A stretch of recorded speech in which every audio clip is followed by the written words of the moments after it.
नमस्कार। मैं हेना प्रसून बहुत बहुत स्वागत करती हूँ आप सबों का अपने चैनल हेना प्रसून एस्ट्रोलॉजी में।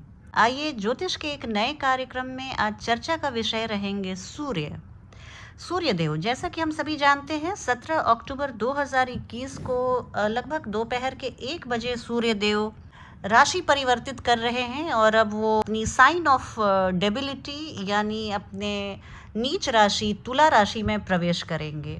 अब ऐसा नहीं है कि आप नीच राशि में सूर्यदेव के प्रवेश को सुनकर डर जाएं और आपको लगे कि सब कुछ बुरा बुरा ही होने वाला है। बहुत सारी राशियों के लिए बहुत अच्छी स्थिति लेकर आए हैं सूर्यदेव। इसके पहले कि मैं चर्चा शुरू करूं, आप सबों से मैं निवेदन करूंगी कि आप मेरे चैनल को सब्सक्राइब करें और वीडियो को पसंद आने पर लाइक करें तथा वीडियो के लिंक को आप अपने फ्रेंड्स और फैमिली में शेयर करें। आइए अब सीधे चर्चा शुरू करूं। सूर्यदेव की एक छोटी सी भूमिका आपको मैं बता दूं कि सूर्यदेव हम सभी के लिए ऊष्मा और प्रकाश के सोर्स हैं और अगर कुंडली में ये बहुत अच्छी स्थिति में है तो वहां से देखिए हमें पावर पोजीशन में बहुत सारे अधिकार और प्रभुत्व डोमिनेंस इन सब की प्राप्ति होती है। और अगर सूर्य मजबूत हैं तो हमें नाम प्रसिद्धि प्रतिष्ठा आनन फानन में ही मिल जाती है। हमें या तो सरकारी नौकरी या बड़े पॉलिटिशियंस या पॉलिटिकल एरिना से बहुत लाभ प्राप्त होता है। उच्च रैंक वाले अधिकारियों से हमारा संबंध बनता है या तो हम खुद उच्च रैंक के अधिकारी बन जाते हैं। तो इस तरह की स्थिति होती है।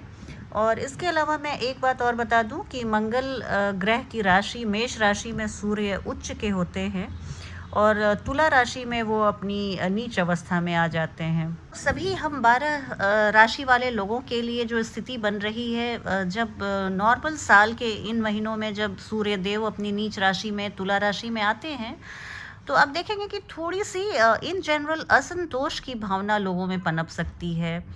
हमारा जो लाइन ऑफ कम्युनिकेशन होता है वो बहुत क्लियर नहीं होता है। हम अपने बातचीत को बहुत स्पष्ट ढंग से एक दूसरे को नहीं बता पाते।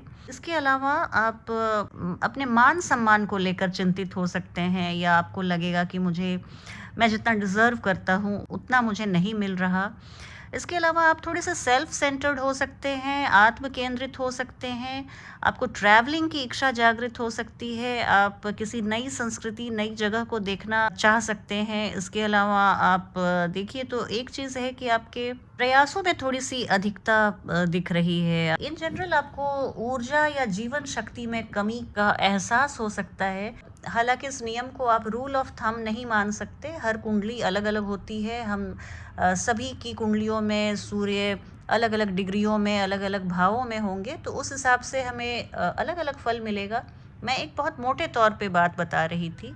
और इसके बाद 16 नवंबर 2021 को करीब दोपहर के 12:50 पे सूर्यदेव अपनी राशि परिवर्तित करके वृश्चिक राशि में प्रवेश कर जाएंगे।